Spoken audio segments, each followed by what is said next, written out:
Ranjan start करते हैं आज का ये session MCQ dedicatedly for all your AJ examination and PGCIL as well. PGCIL SSC के एग्जामिनेशंस के लिए भी डेडिकेटेड है ये एमसीक्यू। और आज के सेशन में मज़ा और बढ़ने वाला है क्योंकि आज कुछ क्वेश्चंस आपको और बढ़िया से मिलने वाले हैं। यानी कि कुछ कुछ क्वेश्चंस ऐसे भी आज के सेशन पर हैं जो थोड़े से चैलेंजिंग रहेंगे, थोड़े से ट्रिकी रहेंगे। मज़ा आएगा आज के सेशन में। तो मिड सेशंस का जो मिड पोर्शन का जो क्वेश्चन आपको आज दिखेगा 10 के ऑनवर्ड्स के, उसमें बड़ा मजा आने वाला है। एकदम ध्यान से मस्त तरीके से कंसेप्ट समझते हुए बनाइएगा, बहुत इंटरेस्टिंग रहेगा। तो चलिए बिना देरी किए शुरू करते हैं सेशन को और लेकर के आते हैं पहला क्वेश्चन। पहला क्वेश्चन वो जो पिछली क्लास में मैंने आपको होमवर्क दिया था, आई होप आप लोगों ने बना लिया होगा उस क्वेश्चन को। पिछली क्लास में दो चीज़ मैंने बोला था आपको कि एक जो डब्ल्यू होता है, जो यूडब्ल्यूटी का एक क्वेश्चन था ट्रैक्शन से जुड़ा हुआ, जिसके अंदर की tractive effort to overcome the angular और लीनियर एक्सेलरेशन की बात हो रही थी। तो उसमें जो डब्ल्यू आता है, मैंने आपसे पूछा था कि वो डब्ल्यू किस फॉर्म में रहता है, कौन सा वाला वेट जो होता है वो ट्रैक्शन का इंडिकेट कर रहा होता है। तो उसका राइट आंसर है that is the accelerating weight. वो डब्ल्यू ई के फॉर्म में हम लोग उसको डिनोट करते हैं या डब्ल्यू ए के फॉर्म में, and that is accelerating weight. Accelerating weight के फॉर्म में हम लोग उसको लिखते हैं। तो एफ ऑफ ए जो हम लोग वहां पर लिखते हैं that is 277.8 W E into alpha newtons. इस फॉर्म में ये डेटा रहता है, ठीक है। This is nothing but accelerating weight. ठीक, ये कल के एक क्वेश्चन का आंसर हुआ, ठीक है। कमेंट सेक्शन पर मैंने देखा आप में से किसी का रिप्लाई आया हुआ था, कुछ कुछ बच्चों का रिप्लाई था कि एक ही शायद रिप्लाई था जिसमें लिखा हुआ था कि वो कौन सा वाला वेट है, ठीक। अब दूसरा क्वेश्चन, एक और होमवर्क मैंने दिया हुआ था जो ऑफिशियल होमवर्क था इसके अंदर का, तो देखें जरा भाई। प्रीवियस डे का homework question, what is the sum of energy stored by the inductor and the capacitor connected in series at resonance at any instant. देखिए इंडक्टर और कैपेसिटर का series combination, inductor capacitor series combination, RLC series resonant circuit की बात हो रही है यहाँ पर।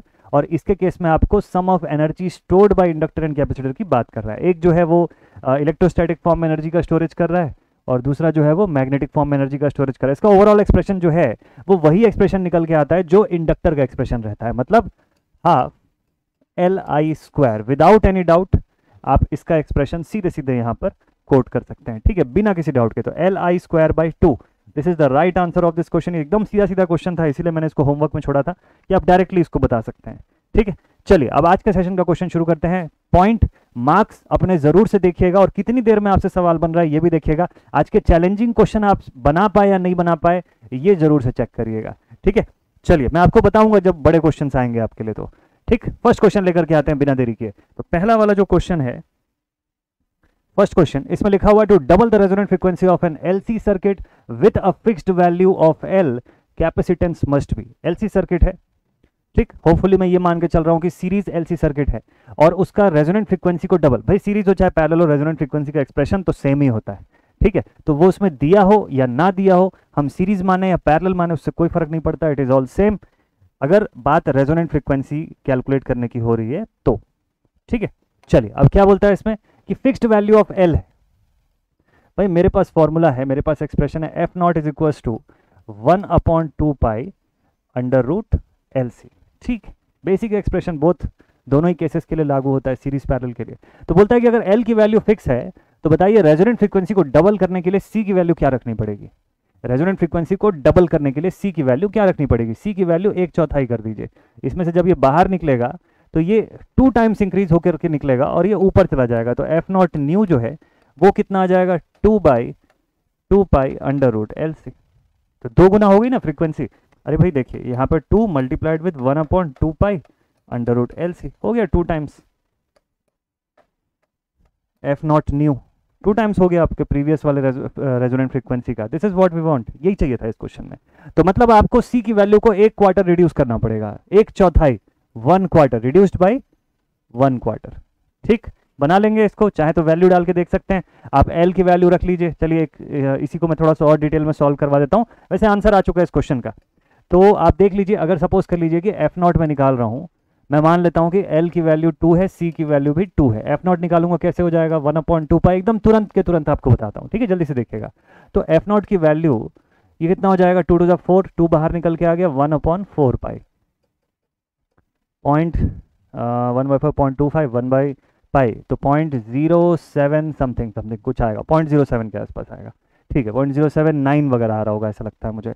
नाउ अब एफ नॉट न्यू कर लीजिए, आप नया एफ नॉट निकालते हैं, इसकी वैल्यू मैंने आपको बोला इसको क्वार्टर कर दीजिएगा, 1/4 कर दीजिए, ठीक है, तो उससे बन जाना चाहिए। कैसे होगा, तो 1/2 लिखेंगे हम लोग under root L C, L C की जगह पे मैं सीधे इसकी वैल्यू रखता हूँ, एल मतलब 2 और सी की वैल्यू जो है दैट इज 2/4, 1/4 रिड्यूस कर रहे हैं, तो ये हो जाएगा कितना 1/2, 2 और 2 कट गया, 1 बचा, तो मतलब मेरे पास कितना डेटा आ रहा है 1/2 पाई। यहीं से आपको देख के समझ में आ गया कि ये 2 गुना बढ़ चुका है। आप चाहें तो और इसका कैलकुलेशन कर सकते हैं, 1/2 हो गया 0.5 और इधर से इसकी वैल्यू जो है वो 1/पाई से मल्टीप्लाई होगी, तो ये लगभग 0.15 के आसपास का डेटा देगा, जहाँ जहाँ तक मुझे ऐसा लग रहा है।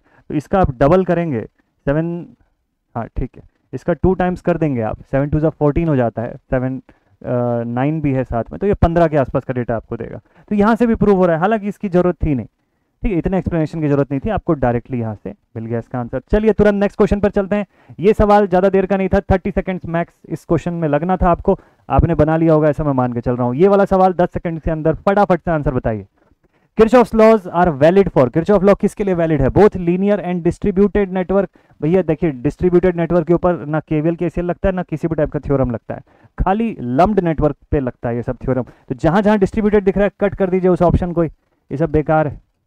अब 2 ऑप्शन है मेरे पास, ओनली लीनियर नेटवर्क, लीनियर पे तो लगता ही है, लेकिन नीचे वाले ऑप्शन में नॉन लीनियर भी लिखा है, और ये राइट आंसर है। क्यों, क्योंकि जब आप बायसिंग वगैरह के बारे में पढ़ते हो, common emitter common collector configuration पढ़ते हो, तो उसके अंदर भी आप केवल कैसे लगाते हो, और वहां पर एलिमेंट लीनियर नहीं होता आपका, नॉन लीनियर एलिमेंट होता है। तो इन ऑल दोज कंडीशन जब आप सेमीकंडक्टर्स के बारे में पढ़ रहे होते हो, एफईटीज वगैरह का जब जब जब सेक्शंस आप देख रहे होते हो, तो उस समय भी, या जब बायसिंग का जब आप कंडीशंस देखते हो ट्रांजिस्टर्स के अंदर, ट्रांजिस्टर बायसिंग पढ़ते हो, तो वहां पर भी आप किरचॉफ लॉ से ही पूरा आइडेंटिटी कैलकुलेशन करते हो, और लीनियर पर तो लगता ही है, ये तो फिक्स है। तो हमारा डी ऑप्शन इस सवाल का सही आंसर था। ठीक, नेक्स्ट क्वेश्चन।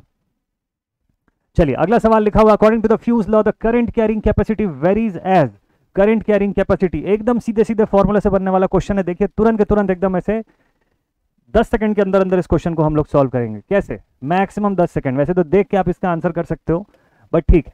फ्यूज लॉ के हिसाब से अगर मैं बात करूं, करंट कैरिंग कैपेसिटी आपको बोल रहा है, इसका एक्सप्रेशन बिल्कुल क्लियर रखिएगा। क्या एक्सप्रेशन है इसका, एक्सप्रेशन हम लोग लिखते हैं अलग अलग तरीके से। मैं अगर रेडियस के फॉर्म में बताऊं तो आई का square is proportional to R cube, एक तरीका। दूसरा, आई का square is proportional to D cube, दूसरा तरीका। तीसरा, आई का स्क्वायर अगर मैं इसको इक्वल के फॉर्म में लिखूं तो I will write it as K times of R cube, या फिर आई का square is equals to K times of D cube लिख सकता हूं मैं, के कांस्टेंट के फॉर्म में। अच्छा, यहां पर दिक्कत यह है कि मुझे क्या पूछा है, डायामीटर के फॉर्म में पूछा है। ठीक, तो मुझे इसमें से जो डाया वाला एक्सप्रेशन है उसको कैलकुलेट करना पड़ेगा, ये वाले को। इस एक्सप्रेशन को थोड़ा सा और सिंप्लीफाई कर लेता हूं, एक लेवल तक और लेकर के जाते हैं इसको। ये कैसा हो जाएगा, this will be now I is equals to K times of D cube 3, और ये रूट हो जाना चाहिए, तो रूट ना लिख के इसको अपॉन 2 कर लेता हूँ। देखिए आ गया एक्सप्रेशन, मैच हुआ क्या, अरे ऐसा तो कोई ऑप्शन ही नहीं है। अच्छा ठीक है, और थोड़ा छोटा कर लेते हैं, तो therefore i is equal to k times of d, 3/2 कितना हो जाता है 1/5, 1.5 सॉरी नॉट 1/5, इट इज 1.5, 3 का आधा 1.5 हो गया। ये दिख गया अभी अपने को ऑप्शन। ठीक है, ये वाला ऑप्शन एकदम राइट है क्या, this option is absolutely correct. सीधे सीधे एक्सप्रेशन से निकालिएगा ऐसी सब चीज़ों को, बन जाएगा। आई होप आपसे ये वाला सवाल मस्त तरीके से बन जाएगा। ठीक है, ये सब थोड़े से सब अलग अलग वैरायटी के क्वेश्चन है, एक एक बार आप देखते चले जाएंगे, आपको पूरा क्लियर हो जाएगा। चलिए अगला क्वेश्चन, सब छोटे छोटे से क्वेश्चन है, इसको स्किप करते जाते हैं, तुरंत नेक्स्ट क्वेश्चन पे आते हैं। The function of steel conductor wire in the ACSR conductor is to, यहां पर सेंटर पर galvanised steel conductor, galvanised steel wire जो है इसका इस्तेमाल करते हैं, और पूछ रहा है कि इसका पर्पस क्या होता है, इसको क्यों हम लोग इस्तेमाल करते हैं। तो भाई इसका एक ही बेसिक सा पर्पस होता है कि इस पूरे सेट को मैकेनिकल स्ट्रेंथ प्रोवाइड करना, इस पूरे ओवरऑल सेट को मैकेनिकल स्ट्रेंथ प्रोवाइड करना। कहाँ पर है ये, to provide the additional mechanical strength, है ना। इसको समझने के लिए खराब सा एग्जांपल देता हूँ आपको। अभी दशहरा बीता है, दशहरा में रावण बनाते हैं ना, है ना, काफ़ी सारे जगह पे सब बनाते हैं। तो जब रावण बनाते हैं तो उसके अंदर का एक स्ट्रक्चर जो है वो मेटल का या लकड़ी का बड़ा सा पहले एक फ्रेम बनाते हैं, फिर उस फ्रेम के ऊपर, अगर आपने बनाने का प्रोसेस देखा होगा तो ठीक है, अब हम लोग बचपन से ये सब देखते आ रहे हैं, करते भी आ रहे थे काफ़ी समय, काफ़ी साल तक बचपन में, तो इसलिए पता है। तो अब ये क्या, वो जो स्ट्रक्चर आप बनाते हो वो इसलिए कि उसका फ्रेम जो है वो ऐसे हाथ सीधा करके खड़ा रहे अपनी जगह पर, तो गिर ना जाए बीच में, है ना। नहीं तो पता चला रावण जलाने से पहले ही गिर गया। तो बस कुछ वैसे ही हाल यहाँ पे भी होता है, इसको उस एग्जाम्पल से रिलेट करके याद रखेंगे तो ये याद रहेगा, भूलेंगे नहीं आप इस चीज़ को, ठीक है। बस सिर्फ आप ना भूलें इसीलिए ये बुरा सा एग्जाम्पल आपके लिए कोट किया हुआ है, ठीक। Option C basically for mechanical strength provide करने के लिए हम इसको इस्तेमाल करते हैं, ठीक है। डन, बन जाएगा। चलिए अगला क्वेश्चन, नेक्स्ट क्वेश्चन पे चलते हैं जल्दी से। ये सब छोटे छोटे क्वेश्चन से हटाते जाते हैं, ये थोड़ा सा बड़ा क्वेश्चन लेंदी सा दिखाई दे रहा है। क्या लिखा हुआ है? लिखा हुआ है इसके अंदर की in the 3 phase balance star connected system which of the following will hold true. अगर फाई जो है it is the angle between phase voltage and phase currents.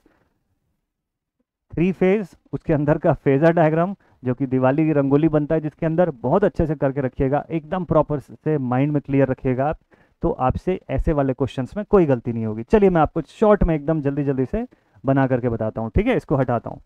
Star connection आपको दिया है ना, स्टार कनेक्शन आपको दिया, स्टार कनेक्शन का फेजर बनाता हूँ। स्टार के केस में लाइन वोल्टेज और फेज वोल्टेज के बीच में गड़बड़ होता है, मतलब VL equal to √3 times of VPH होता है। करंट का तो कोई ऐसा सीन है नहीं।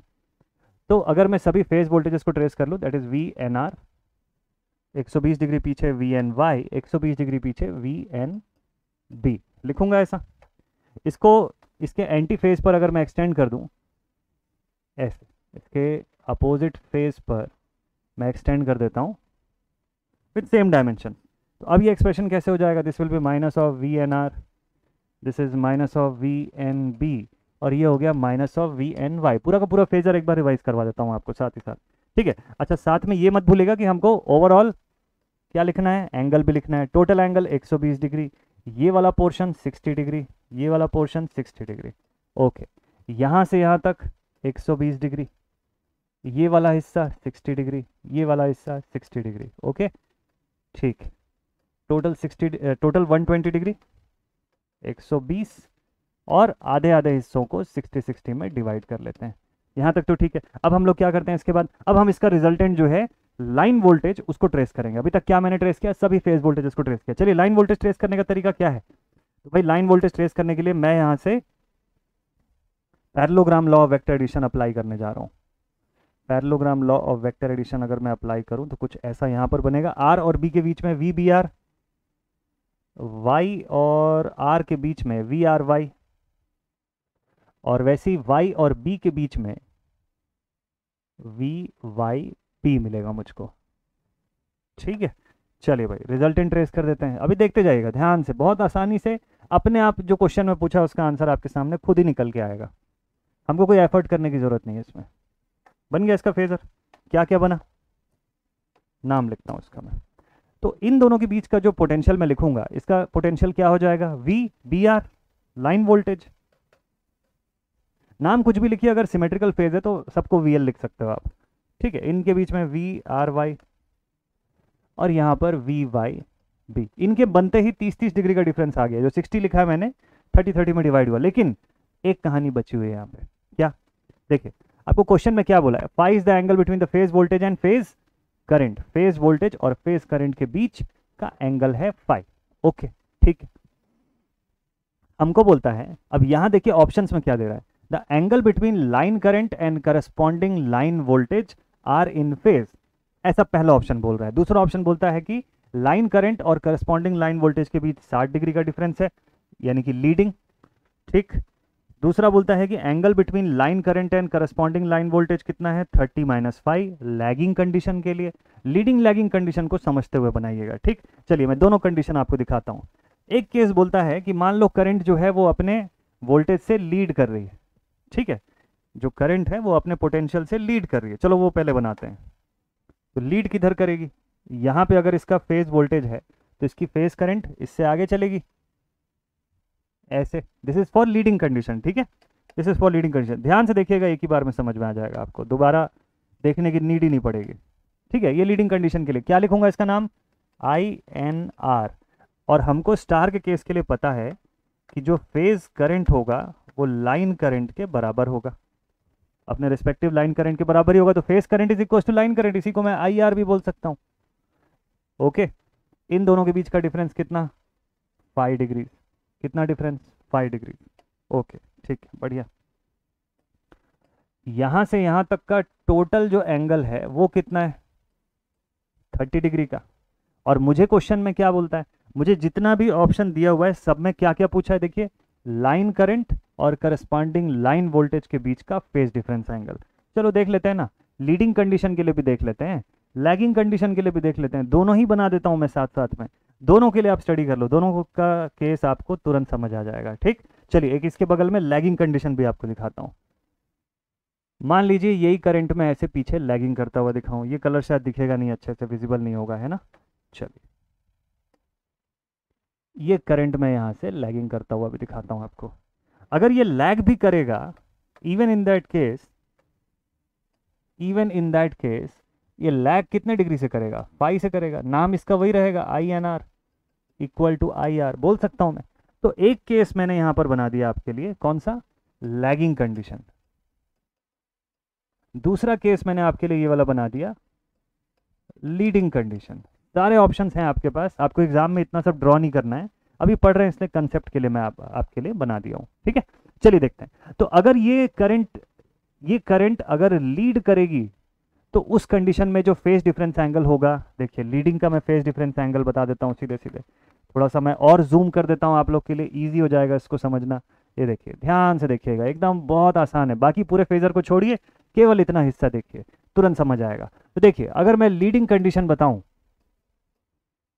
लीडिंग के केस में phase difference angle between line voltage, yellow colour की लाइन जो दिख रही है, और लाइन करंट, ठीक है, ये पर्पल वाली लाइन जो दिख रही है, और कंडीशन क्या है लीडिंग का, कि अगर ये लीड करता हुआ है ये करंट तो ठीक है अपनी रिस्पेक्टिव फेज वोल्टेज से, तो उस कंडीशन में डिफरेंस आ जाएगा 30 minus 5।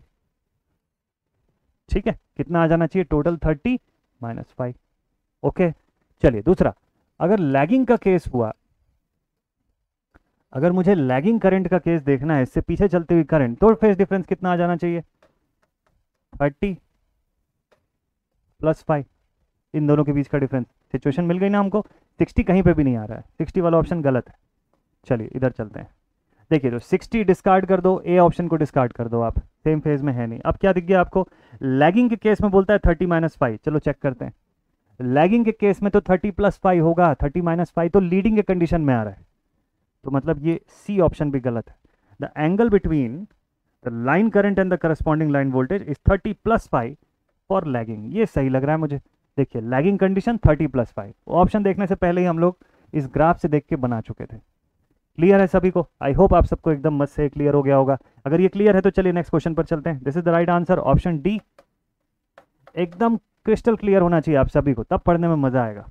Next question, let us take the next question. अगला सवाल, हाँ ठंड का सीजन तो आ रहा है, इसकी जरूरत तो है। चलो देखते हैं क्या लिखा हुआ है।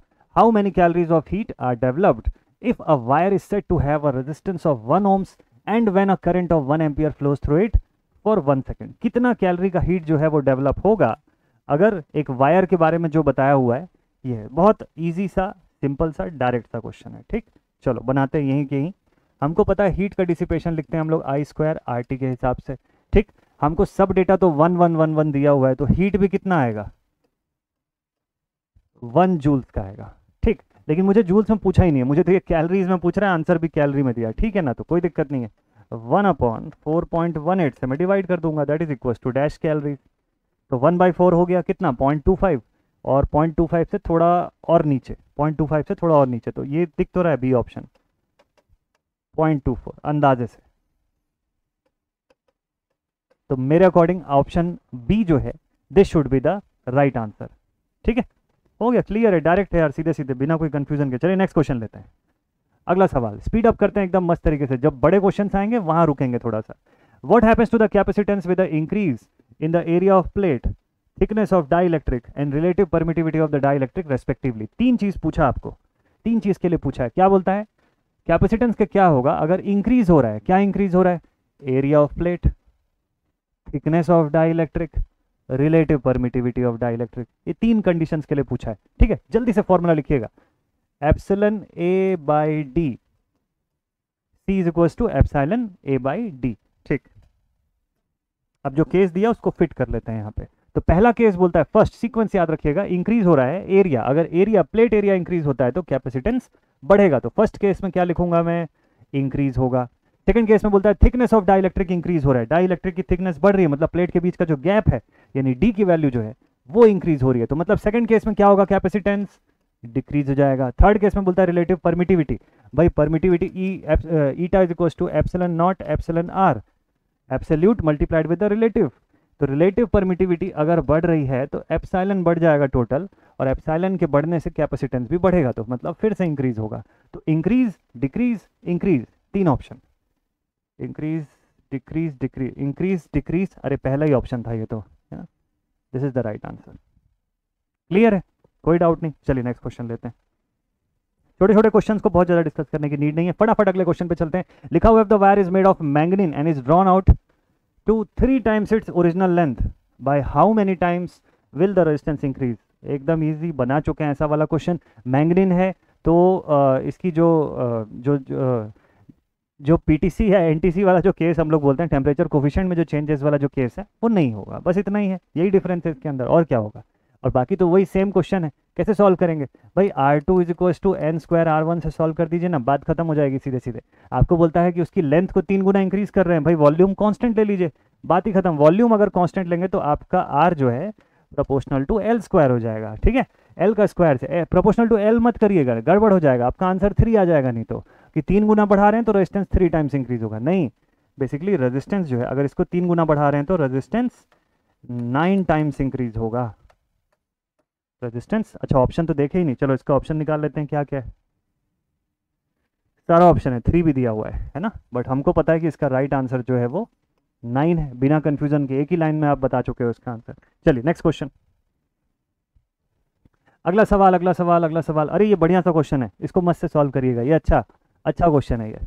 If a DC conductivity of the fresh water is 0.01 siemens per metre at 25 degree centigrade, then the fresh water belongs to the class of. अब अभी जो अब AEJ के पेपर्स हो रहे हैं ना, उसमें थोड़े से इस तरीके के क्वेश्चंस आ रहे हैं आजकल, तो एकदम पुराने पैटर्न के क्वेश्चंस को मत ज़्यादा पढ़िएगा, उस टाइप के क्वेश्चन ज़्यादा नहीं आ रहे हैं, अब आजकल थोड़े से न्यू टाइप के क्वेश्चंस भी बन रहे हैं, टॉपिक वही है, क्वेश्चंस का पूछने का तरीका थोड़ा सा बदल रहा है। आपको बोलता है फ्रेश वाटर है, इसकी कंडक्टिविटी दे के रखा है, फ्रेश वाटर इसकी कंडक्टिविटी गिवन है, कितनी कंडक्टिविटी है 0.01 साइमन्स पर मीटर, कितने पर 25 डिग्री सेंटीग्रेड पर, ठीक है, स्टैंडर्ड है ये, कॉपर वगैरह का भी इसी पे बताते हैं फ्रेश वाटर का।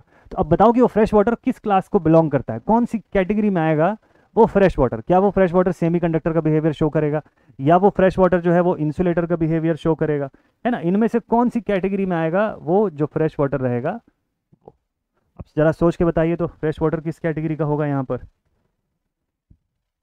इसके लिए आपको सबसे पहले तो ये पता रहना चाहिए ये जो तीनों कैटेगरीज है इनका रेंज क्या होता है। ये जो तीनों कैटेगरीज है इनका रेंज क्या रहता है। कंडक्टर्स का देखिए, नॉर्मली रेजिस्टिविटी के फॉर्म में आप पढ़ते हो, अगर आप कंडक्टिविटी के फॉर्म में भी पढ़े होगे तब तो आपके लिए बहुत डायरेक्ट हो जाएगा, अदरवाइज रेजिस्टिविटी के फॉर्म में अगर आप पढ़े होगे तो थोड़ा सा आपको और एफर्ट पुट करना पड़ेगा, तो बेटर है कि आप कंडक्टिविटी के फॉर्म में पढ़े हो, ईजी रहेगा आपको बताने के लिए। तो कंडक्टर्स की कंडक्टिविटी रेंज क्या रहती है, साइमन पर मीटर में बताइएगा, या मो पर मीटर, या मो इनवर्स मीटर इनवर्स के फॉर्म में बताइएगा। तो ये लगभग वेरी करता है 10 का पावर 4 से 10 का पावर 7 साइमन्स पर मीटर के फॉर्म में। मैं क्या बता रहा हूं आपको, कंडक्टिविटी बता रहा हूं सभी का, ठीक है, कंडक्टर, सेमीकंडक्टर एंड इंसुलेटर तीनों की कंडक्टिविटी बताऊंगा। नेक्स्ट सेमीकंडक्टर्स और लास्ट इंसुलेटर्स, ठीक है। डेटा थोड़ा थोड़ा सा आपको पता रहेगा ना, तो एग्जाम में आपके लिए ये सब चीज़ें सॉल्व करना आसान हो जाएगा, आपसे बनने लग जाएंगी ये सब चीज़ें तुरंत। तो कंडक्टर्स का रेंज मैंने आपको बताया 10 टू द पावर 4 से 10 का power plus 7 ohm inverse, metre inverse या साइमन पर मीटर, इसमें से किसी भी फॉर्म में आप चाहें तो लिख सकते हैं इसको, ठीक है। चलिए नेक्स्ट अगला, सेमीकंडक्टर 10 का पावर -6 से 10 का पावर प्लस 4 साइमन पर मीटर, इस रेंज में ये वेरी करता है, 10 का पावर 4 से स्लाइटली थोड़ा सा नीचे रहता है। इंसुलेटर्स के लिए कौन से रेंज में जाता है, तो भाई 10 का पावर -20 तक चला जाता है इंसुलेटर्स के लिए, तो इंसुलेटर्स के लिए ये 10 का पावर -20 से लेके 10 का पावर -10 -7 के आसपास तक जाता है साइमन्स पर मीटर। ये इनका रेंज है, ये इनका ओवरऑल रेंज है मान के चलिए। ठीक है, इस रेंज से क्या फ़ायदा मिलेगा, चलो आप क्वेश्चन को देख लीजिए ज़रा, ये रेंज को ध्यान में रखिएगा। -7 -10 तक चला जाता है ये वाला लास्ट वाला। ठीक है, चलिए अब इस रेंज के हिसाब से अपने क्वेश्चन को कंपेयर कर लेते हैं। अब तो डेटा क्लियर है। तो आपको दिया हुआ है कि 0.01 साइमन्स पर मीटर, इसको थोड़ा सा कन्वर्ट कर लेते हैं। 0.01 यानी कि 1/100 यानी कि 10 का पावर -2 साइमन्स पर मीटर। बाकी इसके आगे मुझे बताने की ज़रूरत है नहीं, आपको खुद ही पता है कि कौन से रेंज में आएगा। दिख रहा है ये चीज़, तो 10 का पावर -2 मतलब इस रेंज में कहीं पे दिख रहा है, ये इस रेंज में कहीं दिख रहा है। किसके रेंज में, सेमी कंडक्टर्स के रेंज में। मतलब ये जो फ्रेश वाटर होगा इसकी कंडक्टिविटी का जो रेंज है वो इसको सेमी कंडक्टर की कंडक्टिविटी से मैच करता हुआ दिखाएगा, अगर ये डेटा सही है तो। ठीक, option A is right here, this is the correct answer of this question. बन जाएगा आप सभी से। डेटा नोटेड रखिएगा, कॉपी में कहीं पे अगर लिखे हुए नोट्स बना हुआ है, अपडेट करना है इस डेटा को, अपडेट कर दीजिए उसमें। ठीक है, चलिए रजिस्टिविटी का डेटा आप सब लिखे ही होंगे कहीं ना कहीं, बस उसके साथ साथ कंडक्टिविटी का भी डेटा प्रॉपर लिख करके रखिएगा। नेक्स्ट क्वेश्चन लेते हैं, अगला सवाल लिखा हुआ है, find the currents I1 and I2 whose relation in electric circuit is given as 4 times of I1 minus 3 times of I2 is equals to 1 and 3I1 minus 5I2 is equals to 2। आपको क्या find करना है, current. मतलब वही basic KVL जो है उसका अंत का सोल्यूशन पूछ रहा है आपको, कुछ नहीं है, बस मैथमेटिकल एक्सप्रेशन ही है और कोई दम नहीं है इस क्वेश्चन में। तो 4 times of I1 minus 3 times of I2 is equal to 1। मैं तो बोलता हूँ उसको लिखने की भी जरूरत नहीं है, एक काम करते हैं इसको सब्सटीट्यूशन से सॉल्व कर लेते हैं। मतलब या तो देखिए 3 से इस इक्वेशन को मल्टीप्लाई करिए, 4 से इस इक्वेशन को मल्टीप्लाई करिए, जो भी आ रहा है। अब तो मैनुअली सॉल्व करना है ना, तो वैसे ही करते हैं। तो 3 4 जा, this is 12 times of I1 minus 3 3 जा 9 times of I2 is equal to 3। और दूसरा इक्वेशन क्या आ जाएगा, सेकंड इक्वेशन विल बी 4 3 जा 12 times of I1 और क्या चीज़ था, हाँ 4 से मल्टीप्लाई करो ना, तो 4 5 जा 20 times of I2 is equal to 4 2 जा 8। सॉल्व कर लीजिए। ये वाला पूरा टर्म जो है ये कैंसिल आउट हो गया। 9 और 20, 20 में से 9 गया, ये अपने पास बच गया 11 I2 और यहाँ पे बच गया कितना, -5। तो I2 की वैल्यू आ गई मेरे पास -5/11। एक डेटा आ गया, चलो देख लेते हैं अपने इक्वेशन में से कहीं से मैच हो रहा है क्या। I2 5/11, अच्छा -5/11 है, तो ये वाला। तो ये तो यूनिक डेटा है ना, चारों ऑप्शंस में से एक ही जगह पर है। मुझे नहीं लगता अब I1 की वैल्यू कैलकुलेट करने की नीड है, अब तो जरूरत नहीं है I1 निकालने की। आ गया अपना answer, C option is the right answer. एक ही डेटा से काम बन गया अपना। अगर कोई यूनिक डेटा है तो सेकंड वाला सॉल्व ही नहीं करना है अपने को। चलिए गुड, नेक्स्ट क्वेश्चन पे आते हैं। अच्छा, 2 कोर वाले 2 केबल्स अपने पास आ गए, ट्विन केबल। चलो देखते हैं। The current flowing in a 10 metre length of 2.5 mm square twin cable is 12 ampere with approximate cable resistance of 0.015 ohm per metre. How much power is consumed by cable. मेरे से पहले आप लोग बनाइए इस क्वेश्चन को, डेटा आपके सामने है, जल्दी से बनाइएगा, फटाफट से स्टार्ट कर दीजिए। डेटा आपके सामने अवेलेबल है, अगर आप ये वीडियो देख रहे हैं अभी इस पॉइंट पर, तो देखिए आपको क्या क्या दिया हुआ है। 10 मीटर का लेंथ दिया हुआ है, 2.5 mm स्क्वायर का ट्विन केबल दिया हुआ है, 12 एम्पियर की करंट जा रही है, अप्रोक्सीमेट केबल रेजिस्टेंस आपको दिया हुआ है 0.015 ohm per metre. How much power, आपको पी की वैल्यू निकालनी है। फॉर्मूला आप लगाओगे यहाँ पे, power is equal to I²R। आसान सा क्वेश्चन, डायरेक्टली सॉल्व करना है। लगभग 20-30% लोग जो है इस क्वेश्चन को गलत बना देंगे। क्यों गलत बनाएंगे, चलिए इस क्वेश्चन को अगले पेज में डिस्कस करता हूं, क्योंकि ये क्वेश्चन कैसे गलत हो सकता है वो मैं आपको बताता हूं। क्वेश्चन मतलब इसका सोल्यूशन, ठीक है। चलिए देखते हैं। डेटा जो दिया हुआ है उसको सही से अगर नहीं पहचानेंगे, मिस्टेक होना तय है इस सवाल के अंदर। थोड़ा सा कंफ्यूजिंग है, जानबूझ के मैंने इस क्वेश्चन को रखा आप लोगों के लिए, क्योंकि ये क्वेश्चन थोड़ा सा कंफ्यूजन क्रिएट कर सकता है अगर आप ध्यान नहीं दिए तो। अब कहां पर गलती होती है वो भी मैं आपको बताऊंगा। देखिए आपको क्या क्या दिया हुआ है, आप लिखेंगे I²R, करंट I की वैल्यू है 12, ठीक। आप लिखेंगे normally power is equal to 12 का स्क्वायर इंटू आर। आर के लिए क्या लिखेंगे आप, are is equal to ρL/A, ठीक।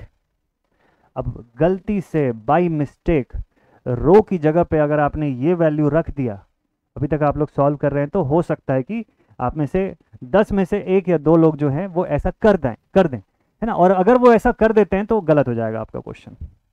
देखो क्या मिस्टेक होती है किसी स्टूडेंट से, इसमें मैं बताता हूं आपको कि आप रो की जगह पे 0.015 पुट कर लो, ये जो दिया हुआ है ओम पर मीटर, और मल्टीप्लाइड विथ जो भी लेंथ दिया हुआ था आपको कितना, उसको 10 मीटर मान लो, और डिवाइडेड बाई 2.5। इस सोल्यूशन को लिखिएगा मत, ये रॉन्ग सोल्यूशन है। 2.5 किस में दिया हुआ है, mm स्क्वायर में दिया हुआ है ना, मिलीमीटर स्क्वायर में, तो ये हो जाएगा 10⁻⁻6। अगर आप ऐसा बना रहे हैं तो आप भारी संकट में फंसने वाले हैं। क्यों क्यों क्यों क्यों क्यों, क्या दिक्कत है इसमें? ऐसा नहीं बनाना है। क्यों?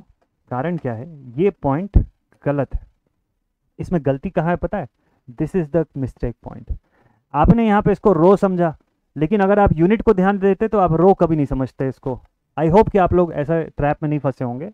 रो की यूनिट होती है ओम मीटर में। रो जो हम लोग लिखते हैं that is expressed in ohm metre. यहाँ पे क्या दिया हुआ है आपको क्वेश्चन में, डेटा बताइए। यहाँ पे ओम पर मीटर दिया हुआ है यार, ओम पर मीटर दिया हुआ है, और आपको लेंथ दिया हुआ है यहाँ पे, तो आपको इस लेंथ से मल्टीप्लाई करके बेसिकली रेजिस्टेंस ही मिलेगा। बेसिकली रेजिस्टेंस ही मिलेगा आपको। बोलता है, ये बिल्कुल छोटा सा रीजनिंग जैसा क्वेश्चन है, बोलता है 10 मीटर का तार है, अगर 1 मीटर की जो रेजिस्टेंस है वो 0.015 है, ऐसा बता के दिया आपको। वो रेजिस्टिविटी नहीं दिया कहीं पे भी आपको, ठीक है ना? समझ गए क्वेश्चन को? अब बोलिए, आपको रेजिस्टेंस तो डायरेक्टली मिल गया, आपको क्या करना है ये सब बाकी चीज़ों से, छोड़िए वो सब। आप सीधे सीधे रेजिस्टेंस को लिखिए 10 इंटू 0.015, जिसका मतलब होता है सीधे सीधे 0.15 ओम्स। डायरेक्टली आर दिया हुआ है यार। अब लिखो ना, power P is equals to 12 का स्क्वायर यानी 144 144 इंटू 0.15। आ गया अपना आंसर, क्यों टेंशन लेना? और मुझे तो लगता है कि इसको सॉल्व करते ना आप ये वाले को, तो आपका आंसर एक तो देखिए 10⁻⁻6 है, ऊपर चला जाएगा 10⁻+6 बना देगा इसको। 0.015 है तो चलो 2-3 जीरो कट भी गए, तो भी 3 जीरोज आ गए, मतलब हज़ारों में आपकी वैल्यू देगा ये। जो आंसर आपको ये देता, ये थाउजेंड्स में देता, कि 10⁻3 वगैरह के आसपास का कुछ आंसर देता ये, तो आपको आंसर किलोवाट में मिलता है, जैसा जिसका एक ही डेटा है, और ये गलत डेटा है, ठीक है? This is wrong. आप इसको सॉल्व करिए प्रॉपर, तो 144 है और 15 से आप मल्टीप्लाई, मतलब 0.15 से आप मल्टीप्लाई कर रहे हैं, तो 14 और 0.15 हो गया तो 20। एक काम करते हैं ना, इसको और इजी कर लेते हैं इस कैलकुलेशन को। 0.15 को मैं लिख लेता हूँ 3/20, 0.15 इज 3/20, और क्या? अब मेरे लिए सॉल्व करना थोड़ा सा आसान हो जाएगा। चलिए कैंसिल करते हैं। So 2 10s are 20, 2 7s are 14, 2 2s are 4, 72 into 3, 3 2s are 6, 7 3s are 21, 216/10 which is equal to 21.6, 21.6। देखिए एकदम एग्जैक्ट आंसर आया कि नहीं आया, बोलिए। बिना कोई कंफ्यूजन के, बिना कोई कैलकुलेटर इस्तेमाल किए, एकदम सीधा सीधा आंसर है। ये डेटा आपको दिया ही इस हिसाब से है कि आप ट्रैप हो जाए इस डेटा के अंदर, ठीक? लेकिन अगर यूनिट आप अच्छे से नोटिस कर लिए होंगे तो नहीं ट्रैप हुए होंगे, ठीक है? अगर ओम पर मीटर दिया हुआ है सर, ये आप समझ गए, तो आप नहीं ट्रैप होंगे इसके अंदर। बस ऐसे ही छोटे छोटे की पॉइंट्स होते हैं जेईई के पेपर में, इन्हीं को पहचानना होता है। चलिए नेक्स्ट क्वेश्चन लेते हैं, अगला सवाल। क्वेश्चन नंबर 12 लिखा हुआ, find the peak to peak value of resultant current I at the following junction if I1 is 5 sin omega t, I2 is 10 sin omega t minus plus pi/3 and I3 is 5 sin omega t minus pi/3। Data ये वाला clear दिख रहा है आप लोगों को, ये photo? इस I की वैल्यू पूछा, I2 I1 दोनों इनकमिंग है, और I3 जो है दिस इज आउटगोइंग। मस्त आराम से सॉल्व करिएगा, बहुत इजी क्वेश्चन है, एकदम अच्छे से बनेगा आप सभी से। चलिए इसको भी बोर्ड पर यहाँ पर सॉल्व करते हैं, ठीक है? देखते हैं क्या क्या दिया हुआ है।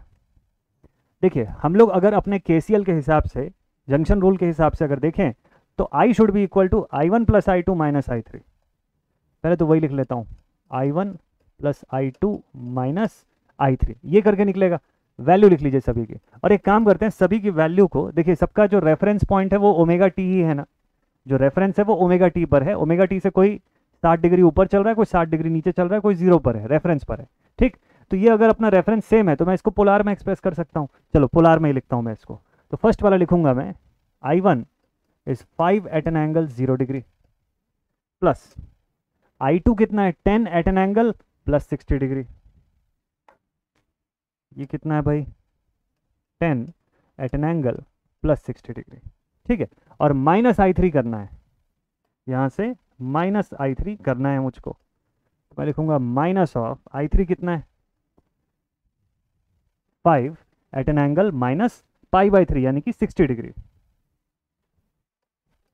5 at an angle minus 60 degree. तो ये -60 + 60 का ये डिग्री में डिफरेंस हो गया, यानी टोटल कॉस 120 डिग्री वहाँ पर मुझे दिख जाएगा, मतलब 120 डिग्री का टोटल डिफरेंस इन दोनों क्वांटिटीज़ के बीच में। ये तो रेफरेंस पर ही है, ठीक है। और अगर इनके बीच में ये डिफरेंस आ गया तो ओवरऑल मेरे पास रिजल्टेंट कितना दिखेगा इसका, क्लियर इसका रिजल्टेंट जो है वो विजिबल है। I = 15, तो चलो मैग्नीट्यूड मिल ही जाएगी। एंगल कितने का आएगा, एंगल -60 + 60, ये आ जाएगा +60 डिग्री का एंगल आएगा। ये मेरे पास I की वैल्यू है। अब एक और चीज़ आप ध्यान दीजिएगा, क्वेश्चन यहीं पे ख़त्म नहीं हुआ, ठीक है। देखिए 15 दिया हुआ है, बट 15 राइट आंसर नहीं है। आपको क्वेश्चन में क्या बोला, peak to peak value find करना है। आपको क्या फाइंड करना है, पीक टू पीक वैल्यू। तो पीक टू पीक वैल्यू क्या होती है, I peak to peak = 2 times of IM।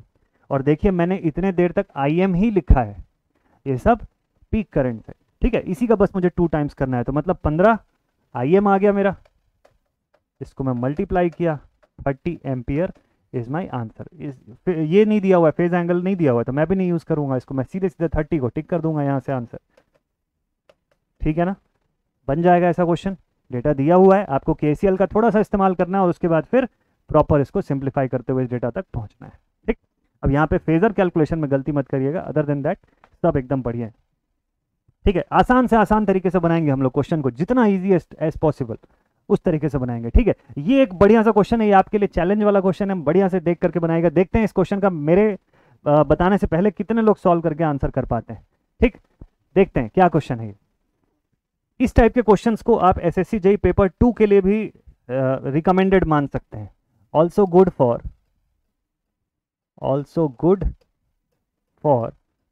SSC JEE paper 2, या फिर जितने भी ऐसे एग्जाम्स होते हैं जहां 3 नंबर के क्वेश्चंस आते हैं, रिकमेंडेड समझिए उन एग्जामिनेशन के क्वेश्चंस के लिए, ठीक है। PGCIL के पेपर के लिए भी मान सकते हैं, बट इतना बड़ा क्वेश्चन नहीं देता है, पेपर 2 के हिसाब से ऐसे क्वेश्चंस दे सकता है। लेकिन ये सवाल में आपको कैल्सी की कोई नीड पड़ेगी नहीं, बिना उसके ही सॉल्व करना ऑब्वियसली। चलिए देखते हैं क्या लिखा हुआ है। Identify one of the angles at which the average DC voltage equals to the instantaneous output voltage of a single phase full wave rectifier.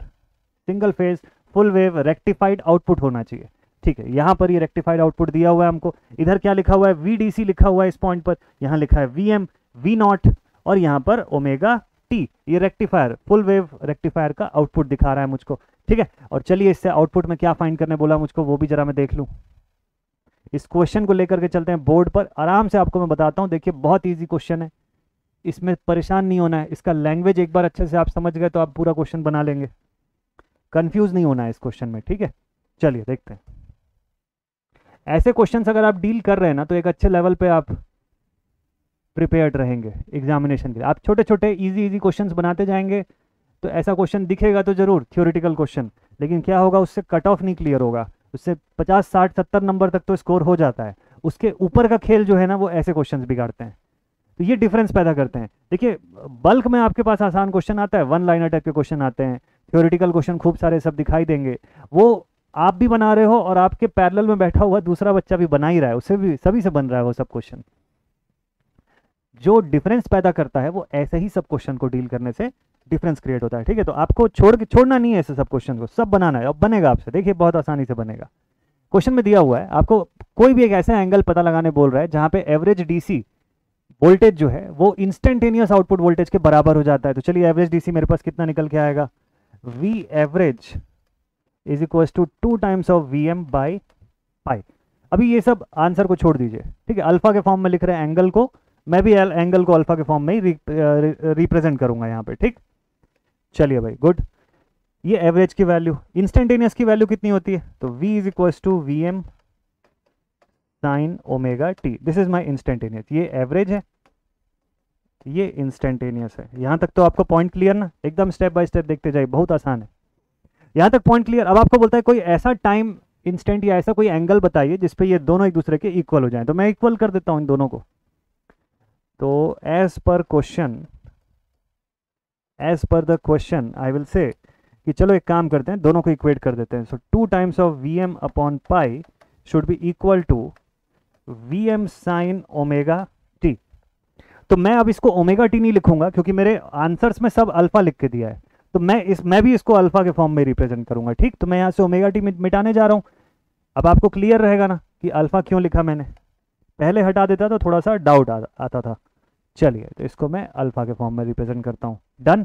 Alpha की वैल्यू मिल जाएगी क्या यहाँ से, देखिए वीएम और वीएम कैंसिल होगा।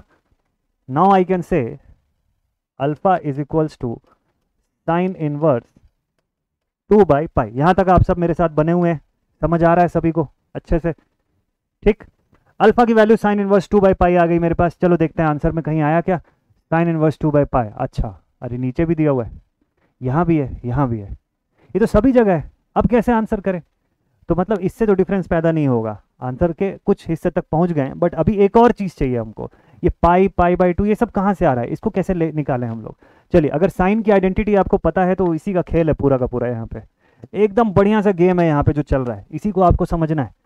देखिए साइन थीटा जो होता है, वी कैन से कि sine theta is equals to sine pi minus theta. लिख सकते हैं साइन का 180 डिग्री से माइनस थीटा करो या प्लस थीटा करो, वो कॉस में नहीं बदलता है, वो साइन के साइन में ही रहता है। तो मतलब ये भी ठीक है। अच्छा, और क्या लिख सकता हूं मैं इसी को? इसी के लिए लिख सकता हूं मैं कि sine of pi plus theta. ये भी तो बोल सकते हैं, इसको बोल सकते हैं भाई, बिल्कुल बोल सकते हैं। और बोलिए क्या क्या लिख सकते हैं इसको? 180 का प्लस थीटा कर दो, 180 के माइनस थीटा कर दो साइन में, आपको साइन थीटा ही मिलेगा। और लिखो आपकी sine of 360, sine of 360 minus theta कर दो, sine of 360 degree minus theta करिए। अब बताइए इसकी वैल्यू क्या साइन थीटा की इक्वल नहीं होती क्या? अगर इसकी वैल्यू भी साइन थीटा के बराबर होती है तो काम बन गया अपना। अगर इसकी वैल्यू भी साइन थीटा के बराबर होती है तो काम बन गया। कैसे काम बन गया देखिए मैं आपको बताता हूँ। तो ये डायरेक्टली साइन थीटा ना लिख के, या साइन अल्फा जो मैं लिख रहा हूँ वो ना लिख के, मैं ये ऐसे भी लिख सकता हूँ इसको। चलिए देखते हैं, ये जितनी जगह मैंने थीटा थीटा थीटा लिखा हुआ है आप उतनी जगह पे अल्फा समझिएगा इसको। ठीक है, ये बेसिकली थीटा नहीं, क्योंकि हम थीटा का नोटेशन नहीं ले रहे हैं, हम बेसिकली हर जगह पे अल्फा का नोटेशन ले रहे हैं। ठीक है, शुरुआत में ही मैंने आपको बता दिया कि थीटा या ओमेगा टी की जगह पे आपको अल्फा लिखना है, क्योंकि अपना ऑप्शन उसी हिसाब से, तो वैसा समझिए इसको। चलिए भाई ठीक है, तो ऑप्शन में देखिए पहला वाला क्या बोलता है, alpha is equals to pi plus sine inverse 2/पाई। यहां मैं पुट कर दूं, ये क्या हो जाएगा, sine of pi minus alpha, alpha मतलब माइनस साइन इनवर्स 2/पाई। इस पहले ऑप्शन के अंदर अगर रखूं तो ये डेटा बनता है। ठीक, दूसरा ऑप्शन में देखिए क्या बनता है, सेकंड ऑप्शन में अगर मैं ये डेटा पुट कर दूं तो ये हो जाएगा sine of pi plus sine inverse 2/पाई बनता है। थर्ड केस में देखिए क्या होता है, sine of 2 pi minus sine inverse 2/पाई। अब आपके ऑप्शंस का सारा डेटा से मैच हो जाएगा, मतलब उसमें से चेक करते बनेगा, क्योंकि वो इसी फॉर्मेट में आपको दे रखा है। ये देखिए इसी फॉर्मेट में आपको ये दिया हुआ, तो आपको अल्फा की वैल्यू पूछ रहा है कि कितनी है, ये वाले अल्फा की वैल्यू पूछ रहा है कि कितनी है। ठीक है, चलिए तो अल्फा की वैल्यू क्या लिख सकते हैं हम लोग, पाई प्लस साइन इनवर्स 2/पाई, पाई प्लस साइन इनवर्स 2/पाई। ये पूरा का पूरा आप एंगल के फॉर्म में इसको ले सकते हो। तो पाई प्लस थीटा, देखिए पाई प्लस थीटा, तो पाई प्लस साइन इनवर्स 2/पाई, राइट आंसर है ये।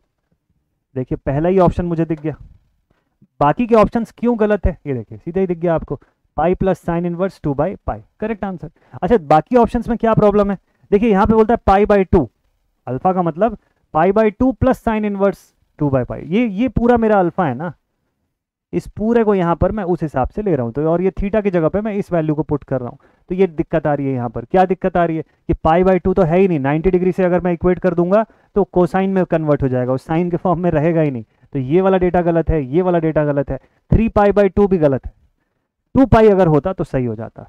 ठीक, तो इस वजह से ऑप्शंस के हिसाब से सिर्फ यही वाला मैच हो रहा है। This is our answer, option A बिल्कुल सही आंसर है। देख लीजिए इसके अंदर ए ऑप्शन बिल्कुल राइट आंसर, बिना कोई डाउट के पहला आंसर आ गया इसका, बन जाएगा आप सभी से। थोड़ा अलग टाइप का क्वेश्चन था, आई होप आप लोगों ने इसको प्रॉपरली समझ लिया होगा। ठीक है, आपको क्या करना था, एवरेज निकालना था, देन उसके बाद इंस्टेंटेनियस, क्वेश्चन में बोला दोनों इक्वल हो जाएंगे, कौन से एंगल पे, वो एंगल अल्फा है, उसी एंगल अल्फा को हम लोग कैलकुलेट किया हिसाब से। ठीक है, आखिरी में छोटा सा ट्रिक था साइन की आइडेंटिटी में उसको चेंज करना कि साइन थीटा इक्वल टू किस किस फॉर्म में लिख सकते हो, वही था छोटा सा ट्रिक इसके अंदर का। चलिए नेक्स्ट क्वेश्चन।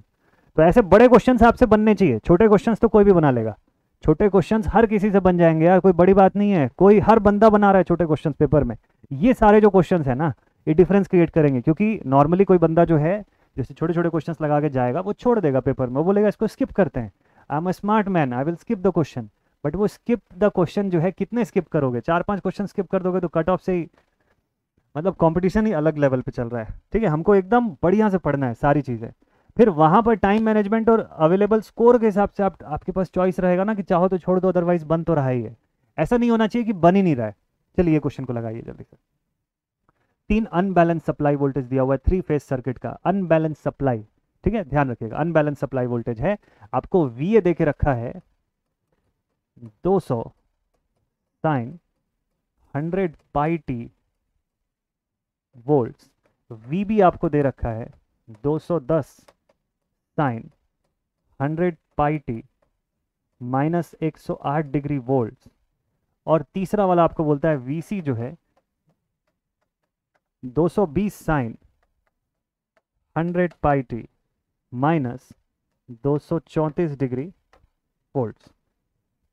अब आपको बोलता है then the time difference between, अब टाइम डिफरेंस आपको बताना है किसके किसके बीच का, फेज ए और बी के बीच का, और दूसरा आपको बताना है बी और सी के बीच का, ठीक है। ए से बी फेज के बीच का डिफरेंस और बी से सी फेज के बीच का डिफरेंस, इतना आपको बताना है इसके अंदर। और यहाँ पे ऑप्शंस दिया है। क्या इस क्वेश्चन को सॉल्व करने में 15 मिनट लगना चाहिए क्या? बिल्कुल नहीं लगना चाहिए। इस क्वेश्चन को सॉल्व करने में 15 मिनट अगर लोगे तो बड़ा दिक्कत हो जाएगा, उतना टाइम है ही नहीं हम लोग के पास। चलिए जल्दी से सॉल्व करके बताइएगा। इस क्वेश्चन में एक की पॉइंट आपको बताऊंगा जहां पे ऑलमोस्ट 50% लोग गलती कर देंगे। एक छोटा सा की पॉइंट है जहां पे 50% लोग गलती करने वाले हैं, अभी से मैं आपको बता रहा हूं, देख करके बनाइएगा इस सवाल को, ठीक है। चलिए मैं सोल्यूशन शुरू करता हूं, पैरेलली आप लोग भी बनाइए इस सवाल को। जिनसे नहीं बन रहा है सीधे बोर्ड की तरफ सोल्यूशन देखिएगा टिल द एंड। कहीं पर भी डाउट कमेंट सेक्शन में आप पूछ सकते हैं, ग्रुप में भी पूछ सकते हैं।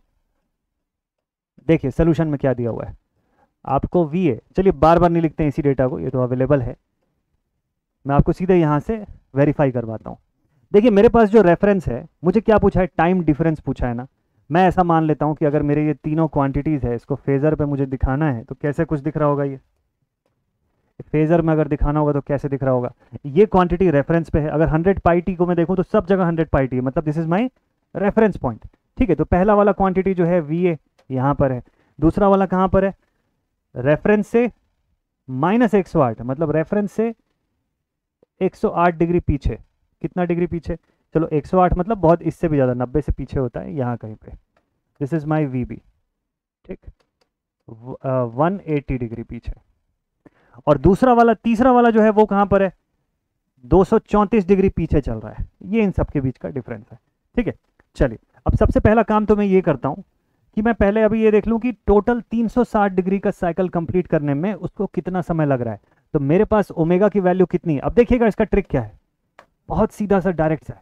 मेरे पास omega is equals to 2 pi f होता है। मैं क्या निकालने जा रहा हूँ, पहले टोटल टाइम पीरियड निकाल रहा हूँ, फिर देखूंगा बाकी के डिफरेंस में कितना कितना टाइम पीरियड लग रहा है मुझे, ठीक है। पहले टोटल टाइम पीरियड चाहिए। ओमेगा की value 100 pi divided by 2 pi is equals to F, कितना हो गया 50 हर्ट्ज के लिए मुझे पता है कि टाइम पीरियड जो होता है 1/f में कर दूं, यानी 1/50 अगर कर दूं तो ये हो जाएगा 0.02, यानी कि 20 मिली सेकेंड। इतना डेटा तो रटा रटा है, ठीक है, फिक्स है, हम सबको याद हो चुका है। 50 हर्ट्ज के लिए 50 बार निकाल चुके हैं, ठीक। 20 मिली सेकेंड से कहानी शुरू होती है। देखते जाइए, बहुत आसान अप्रोच से बताऊंगा आपको अभी ये क्वेश्चन, एकदम इजीएस्ट अप्रोच। रीजनिंग पढ़े ना, रीजनिंग के अप्रोच से बन जाएगा अभी ये क्वेश्चन। देखिए कैसे, इतना तक कर लिया ना। अब आप बोलिए टोटल टाइम पीरियड मेरे पास 20 मिली सेकेंड्स का है for 360 degree of rotation. 360 degree की साइकिल पूरी करने के लिए कितना समय लग रहा है, 20 मिली सेकेंड लग रहा है। रीजनिंग से बनाइए। चलिए पहला वाला देखिए क्या पूछ रहा है आपको तो वैसे भी टाइम डिफरेंस पूछा है ना, तो पहले में कितने का डिफरेंस आ रहा है, 108 डिग्री का डिफरेंस आ रहा है। तो मैं रीजनिंग से बनाता हूं इसको, मैं बोलता हूं 360 डिग्री का रोटेशन 20 सेकेंड में होता है, सॉरी 20 मिली सेकेंड में होता है। तो 108 डिग्री का रोटेशन कितनी देर में होगा, 108 इंटू 20 डिवाइडेड बाई 360 कर दीजिए, डिवाइड 2 1 जा 2 18 जा। 18 के टेबल में ये कहाँ पे आता है, 6 में आता है, जहाँ तक मुझे याद आ रहा है। आप एक बार चेक कर लीजिएगा, टेबल वेबल में भूल चुका हूँ पुराना। 6 मिली सेकेंड। क्लियर है? चेक करते हैं। पहला डिफरेंस किसके किसके बीच का, ए और बी के बीच का टाइम डिफरेंस आ गया, 6 मिली सेकेंड लग रहा है उसको ए से बी तक पहुंचने में। ठीक है, चलिए देखते हैं। 6 मिली सेकेंड पहला आ गया आंसर। अच्छा एक और आंसर है भाई, नहीं आया आंसर। सी और डी में से कोई एक हो सकता है। अब सी और डी दोनों में 6 मिली सेकेंड दिया है, तो मतलब आपको दूसरा डिफरेंस भी निकालना पड़ेगा बी एंड सी का। चलिए difference between B and C, B and C, इसको भी निकालते हैं। ठीक, वही सेम अप्रोच। अब आप लिखेंगे फिर से कि 360 डिग्री का रोटेशन 20 मिली सेकेंड्स में हो रहा है, तो यहां पर कितना डेटा पुट होगा, देखिए 220 sine 100 pi T minus 3, 234 degree volt. क्या पुट करेंगे यहां पर मान लो पुट कर दिए 234 डिग्रीज में कितना। ये कहानी अगर कर दिए तो किस्सा खत्म हो जाएगा इस क्वेश्चन का। नहीं करना है ये चीज, यही वो पॉइंट है जहां पर मिस्टेक होगा, इसी पॉइंट पर गलती हो सकती है। नहीं करना ये चीज, ये पुट ही नहीं करना। आप देखिए आपको बी से सी पूछा, अकेले सी थोड़ी ना पूछा है, आपको बोला बी से सी तक पहुंचने में कितना समय लगेगा। यहां पे कौन मदद करेगा, फेजर मदद करेगा। चलिए फेजर समझिए एक बार जल्दी से वापस, जो मैं आपको स्टार्टिंग में बता रहा था उस फेजर को देखिए। देखिए फेजर यहां तक देखे ना, आपको तीसरा वाला जो दिया हुआ है कहां दिया हुआ है पता है, 234 माइनस 234 कहां से, इसके रेफरेंस से। तो रेफरेंस से 234 पीछे बनाएंगे तो 108 से कितने के डिफरेंस पे आएगा। देखिए रेफरेंस से 234 पीछे बना दिए ना वीसी को, यहां से यहां तक आप 234 डिग्री देखे। लेकिन हमको किसके बीच पे पूछा, हमको तो सी और बी के बीच का डिफरेंस पूछा है, तो ये कैसे निकलेगा 234 माइनस 108। 180 मैंने यहां शायद गलती से लिखा है, 108 है वो, 180 नहीं है। ठीक है, गलत है वो। तो 234 माइनस 108 करना पड़ेगा आपको, वो डेटा यहां पे पुट करेंगे तब डिफरेंस निकलेगा। इस पॉइंट को बड़े ध्यान से नोट कर लीजिएगा अगर नोट कर रहे हैं तो, नहीं तो यहाँ पे मिस्टेक हो जाता है। अभी तो 234 नहीं लिखना है आपको, सारा पॉइंट जहाँ गलती होने वाली है वो मैं बता देता हूँ आपको पहले से, इसीलिए तो आप लिखेंगे 234 माइनस 108, ये बच गया 1 2 14 और 8 हो गया 6। ठीक, 126। तो अब आप इसका जब रीजनिंग लगाएंगे तब आप लिखेंगे यहाँ पे कि now for 126 we will have 126 into 20 divided by 360, कर दीजिए सॉल्व। 18, 2 9 ज़ा 18, 2 6 ज़ा 12, 2 3 ज़ा 6, 3 3 ज़ा 9, 3 2 ज़ा 6, 3 1 ज़ा 3, 3 1 ज़ा 3, 7 ज़ा, तो ये आ गया मेरे पास 7 मिली सेकेंड्स। देखिए क्लियर आंसर आ गया डी ऑप्शन, क्लियर आंसर अपने पास अब आ गया, बिल्कुल राइट सॉल्व होकर के आंसर आ गया डी ऑप्शन। सबसे बन जाएगा। एक बार चाहें तो और इसके सोल्यूशन को देख लीजिएगा, बट अगर आपने पूरा सोल्यूशन टिल द एंड ध्यान से फॉलो किया तो एकदम ईजीएस्ट अप्रोच से हम लोग बनाए इस क्वेश्चन को, आसान से आसान जितना हो सकता है। ठीक है, आई होप आपसे इस टाइप के क्वेश्चंस भी अब बनेंगे। छोटा क्वेश्चन है, ये सब मैं आपको लिख के समझाने के लिए दिखा रहा हूँ, ये ग्राफ आपको समझाने के लिए दिखा रहा हूँ। आपको एग्जाम में सब नहीं करना, आपको थोड़ी ना किसी को समझाना है, वहाँ पर आपको खुद अपने लिए सॉल्व करना है। तो आप डायरेक्ट अप्रोच से सॉल्व करिए। आपको जैसे ही दिख रहा है 100 पाई, जैसी वहाँ पे दिखाई दे रहा है 100 पाई टी, आपको पता है कि सीधे 20 मिली सेकेंड लिखेंगे। ये बीच का कैलकुलेशन क्यों करेंगे, ये आपके समझने के लिए मैंने बताया। आप सीधे 20 मिली सेकेंड्स लिखेंगे, आपको पता है ये डेटा, और उसके बाद 360 के हिसाब से आप इसको सॉल्व करिए, ईजीएस्ट अप्रोच। चलिए नेक्स्ट क्वेश्चन पे चलते हैं। ठीक है, आई होप बन जाए क्वेश्चन आपसे। Next next next question number 15 पे आ गया, लिखा हुआ है in the figure given below value of R कितनी है। ये क्लियर दिख रहा है क्या आप लोगों को, शायद नहीं दिख रहा होगा। चलिए मैं थोड़ा हाईलाइट कर दूं डेटा। यहाँ पे दिया हुआ है 8 एम्पियर, यहाँ पे बना हुआ है आर, ये 10 ओम का रेजिस्टेंस है, यहाँ पर भी 10 ओम्स का रेजिस्टेंस है, और यहाँ पर 100 वोल्ट्स का सोर्स है। ठीक, आपको बोलता है आर की वैल्यू कितनी होगी इस गिवन फिगर के लिए। ठीक है, क्वेश्चन जब बना रहे हैं तो एकदम प्रॉपर लेवल का बनाइए, तब कोई बात है कि आप जब एग्जाम में बैठे तो आपसे क्वेश्चन बन रहा है, टाइम के हिसाब से आप सेलेक्ट करें कि हाँ ठीक है ये क्वेश्चन बनाऊं या दूसरा क्वेश्चन, किसमें ज़्यादा समय लगेगा किसमें कम क्वेश्चन, इसलिए ना सेलेक्ट करें कि बन ही नहीं रहा है तो इसलिए मजबूरी है कि दूसरा बनाना है। ये सिचुएशन नहीं होनी चाहिए पेपर में कभी भी। चलिए ठीक है, देखते हैं 10 और 10 इसको ऐसे सॉल्व करते हैं ना। 10 और 10 हो गया 5, और ये टोटल पूरा सीक्वेंस है, तो 5 अगर हो गया तो मैं लिखूंगा 8 एम्पियर, और ये total resistance R is equal to V by I, दोनों तरफ आर से इक्वेट कर देते हैं, मतलब 100 by 8 is equals to total resistance कितना है 5 plus R, 5 plus R, 8 5 40, 100 is equals to 40 plus 8R, ये हो गया 60/8 इज इक्वल्स टू R। 2 4 ज़ा 2 30 ज़ा 2 2 ज़ा 2 15 2 1 ज़ा 2 7.5 ज़ा 7.5 ओम्स। आ गया आंसर। ठीक है, आसान सा क्वेश्चन है। तो बड़े बड़े क्वेश्चन बनाने के बाद छोटा छोटा क्वेश्चन जो है वो ऐसे ही आसान लगता है। चलिए नेक्स्ट। हाँ भाई, फेवरेट टॉपिक आ गया किसका? कमेंट सेक्शन में बताइए किसका फेवरेट टॉपिक है ये। चलिए देखते हैं, भूत साहब अभी खुश हो रहे होंगे। Which of the following statement is correct regarding the selection of luminaries. आखिरी आखिरी में भूत साहब का क्वेश्चन बहुत अच्छा बनने लग गया था। ये सबका यूडब्ल्यूटी एस्टिमेशन का भी बढ़िया आंसर कर रहे थे। ठीक है, आई होप अभी भी वही वाला फॉर्म मेंटेन चल रहा होगा आपका भी और आप सबका। तो which of the following statements is correct regarding the selection of luminaries. Luminaries की सिलेक्शन के लिए कौन सा स्टेटमेंट जो है वो इसमें से सही है? पहला ऑप्शन बोलता है MH lamps are used in the sports stadium. Sports stadium में जो फ्लड लाइटें लगाते हैं हम लोग, MH lamp, metal halide lamp जो है उसका इस्तेमाल करते हैं, ऐसा बोल रहा है। और ये बात इसकी 100% सही है। पढ़े थे हम लोग फ्लड लाइट, एलईडीज दोनों का। फ्लड लाइट के लिए एलईडीज का भी इस्तेमाल होता है, एमएच का भी इस्तेमाल होता है। ठीक है, फोटो में देखेंगे अभी इसको। दूसरा ऑप्शन बोलता है sodium discharge lamps are used for lighting overall small premises. छोटे प्रीमाइसेस में एसवी लैंप लगा दोगे तो पीले कलर का हो जाएगा पूरा प्रीमाइसेस, मतलब येलो कलर की लाइट से दिखना शुरू हो जाएगा और जो विजुअल क्वालिटी जो है वो एकदम खत्म हो जाएगी। सीआरआई जो है वो एकदम बेकार है इसका। ठीक, तो ये तो होगा नहीं।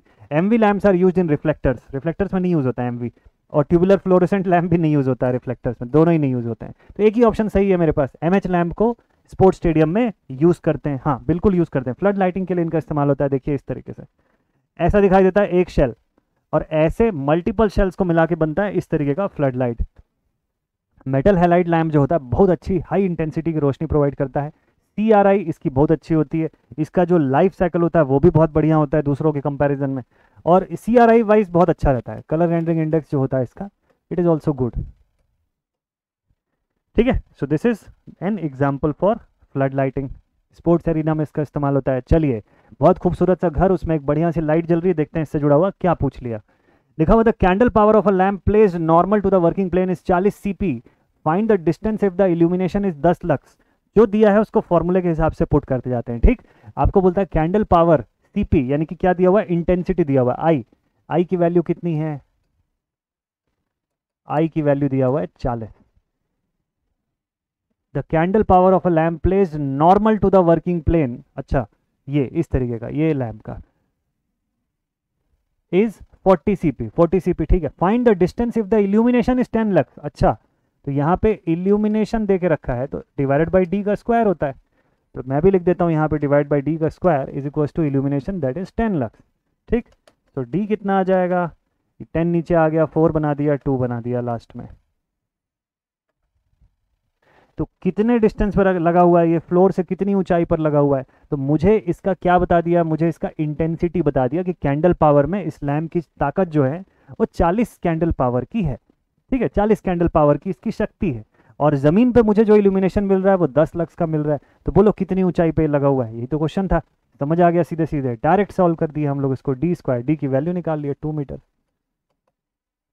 न्यूमेरिकल था बट एकदम सीधा सीधा फॉर्मूला बेस्ड। चलिए नेक्स्ट क्वेश्चन पे आते हैं। ये क्या है भाई, खूब सारी लाइट वाइट जल रही है।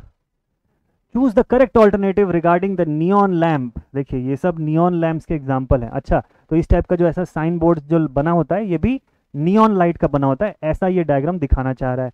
नॉर्मली इस तरीके से दिखता है नियॉन लैम्प। ठीक है, नियॉन लैम्प जो होता है उसको इंडिकेशन पर्पस के लिए इस्तेमाल करते हैं, उसको एकदम प्रॉपर लाइटिंग के लिए या घर के इल्यूमिनेशन के लिए नहीं इस्तेमाल करते हैं, ये उसमें उतना आउटपुट ये दे ही नहीं पाता है। आपको बोलता है करेक्ट ऑल्टरनेटिव बताओ। Power factor of the neon tube is higher, power factor of a neon tube is higher. देखिए ये बात क्यों गलत है पता है, क्योंकि नियॉन जो है वो एक डिस्चार्ज लैंप होता है। डिस्चार्ज लैंप की पावर फैक्टर एकदम खराब होती है। डिस्चार्ज लैंप की पावर फैक्टर में दम ही नहीं होता, बड़ी पुअर पावर फैक्टर रहती है। हमेशा हमको कैपेसिटर लगाना पड़ता है इनकी पावर फैक्टर को सुधारने के लिए। तो नियॉन भी वही डिस्चार्ज ही है, इसमें भी खराब ही रहता है। Neon lamp normally emits the green colour. अच्छा देखो, इसलिए तो मैंने ये वाली फोटो रखी ताकि आपको उसका ओरिजिनल कलर दिख जाए कि किस कलर की आउटपुट देता है। ये ग्रीन कलर की आउटपुट थोड़ी ना देता है, पिंकिश ऑरेंज टाइप के कलर का, ऑलमोस्ट ऑरेंजिश, और पिंक ऑरेंज और रेड के बीच का कलर का आउटपुट आपको प्रोवाइड कर सकता है। If helium gas is used instead of neon तो greenish red colour is obtained. नहीं भैया, गलत बात है ये भी। हीलियम गैस पर ग्रीनिश रेड कलर का आउटपुट नहीं देता है ये। ठीक है, neon lamp consist of neon gas and argon gas. हाँ, ये बात एकदम सही लिखा हुआ है इसके अंदर। इसके अंदर दोनों ही गैसेस की जरूरत पड़ती है, एक गैस नियॉन होती है और दूसरी आर्गन गैस होती है। डिस्चार्ज पैदा करने के लिए और आउटपुट क्रिएट करने के लिए हमको दो गैसेस की जरूरत होती है। बिल्कुल राइट आंसर दिया हुआ है। नियॉन गैस भी यूज होता है और आर्गन गैस, दोनों का कंटेंट इसके अंदर अवेलेबल रहता है। डन, वेरी गुड, बढ़िया।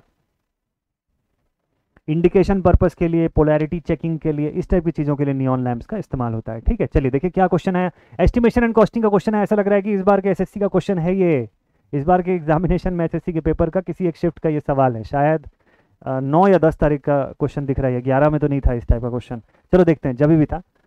When one tenant relets space to another under the terms of their own lease, it is called as.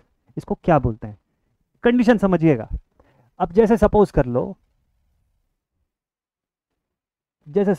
एक घर है, ठीक। क्वेश्चन में क्या बोल रहा है आपको? अब ये घर किसी एक पर्सन का है। किसका है? कोई भी एक XYZ पर्सन, मान लो शुभम का घर है ये, ठीक है। तो अब ये घर किसका है? शुभम का है। अब शुभम से मैंने इस घर को रेंट पे ले लिया,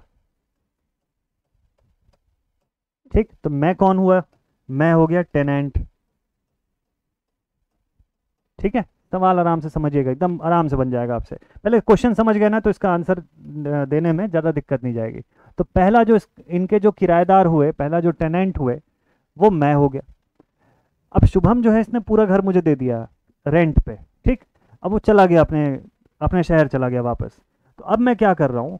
अब मैंने सोचा कि एक काम करते हैं, ये घर मैं किसी और को भी रेंट पे दे देता हूँ। तो मैं एक और टेनेंट जुगाड़ता हूँ कहीं से, ठीक है। एक और टेनेंट मैंने कहीं से अरेंज कर लिया। कौन कौन होगा इस बार टेनेंट? कौन होगा टेनेंट? चलो भूत साहब हो गए, ठीक। यार ये खतरनाक दिख रहा है ऐसे तो। चलो ठीक है, तो भूत साहब जो हो गए वो टेनेंट हो गए अगले। तो मतलब एक पर्सन ऑलरेडी जो रेंट पे रह रहा है वो किसी और को दिला दिया ये घर रेंट पर।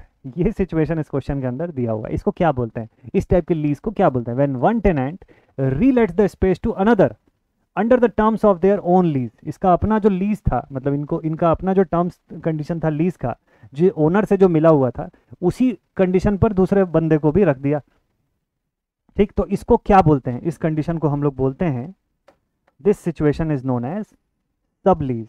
इसको क्या बोलते हैं?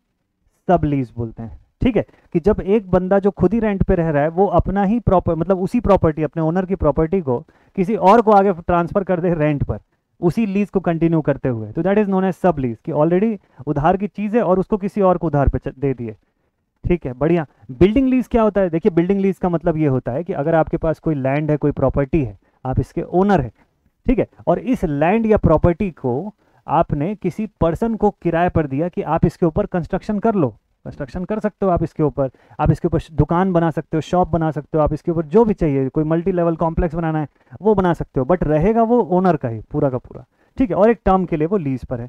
ऑक्यूपेशनल लीज अलग तरीके का होता है। ऑक्यूपेशनल लीज भी जो होता है उसमें भी क्या होता है कि उसके अंदर भी टर्म्स फिक्स्ड रहता है कि इतने पर्टिकुलर टर्म्स के लिए ऑक्यूपेशनल लीज पर आपको ये प्रॉपर्टी मिल रही है। परपेचुअल लीज ऐसा नहीं होता। परपेचुअल लीज थोड़ा अलग टाइप का होता है। ये परपेचुअल लीज जो होता है इसमें क्या होता है, इसमें time is not fixed. Time is not fixed क्यों?